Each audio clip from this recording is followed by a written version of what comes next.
hamma tanishlaringiz chet elga dam olgani borki bo'ldi. Bitta siz qoldingiz, jigar. Xafa bo'lmang. Biz sizga shunaqa zo'r joy topib qo'ydik, gruppaga video tashab qo'ysangiz, hamma sizdan lokatsiya so'raydi. Tog' dasht gulzor Perivalda tog'i tepasida shunaqa chiroyli manzarada joylashgan dam olish maskani. 4 kishi bemalol sig'adigan yog'och uychalar. Toza havo, sharillab oqayotgan soy, xohlasangiz yonboshlab dam olgani tapchanlar ham bor ekan. Uychalarda mazza qilib dam olishingiz uchun hamma sharoit, 2 kishilik karavot, bu tomonda uголок, холодильник, mikrovolnovka, televizor, Wi-Fi, toza havoda choy ichib, gaplashib o'tirgani terasalari bilan.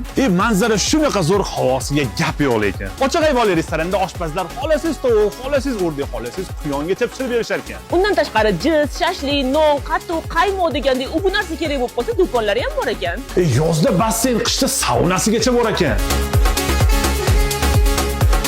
Bunaqa uychalardan 14 ta tapchalardan bo'lsa 40 ta bor ekan. Bemalol oilaviy kelib dam olib ketsanglar bo'ladi. Uychalarda dam olish bir kechasi 1,200,000. Tapchalar ertalabdan kechgacha 400,000, 10 kishilik sauna bo'lsa soati 400,000 ekan. Manzil Perivalda, Ertoshsoyda. Mana shu bannerdan ichkariga 1,5 kilometr kirasiz. Bu joy qishin yozin ochiq bo'ladi. Xohlagan paytingiz kelaverasiz. Siz bu joyga kim bilan ketib borgan bo'larsiz? O'sha odamga fiting qilib yuborib qo'ying.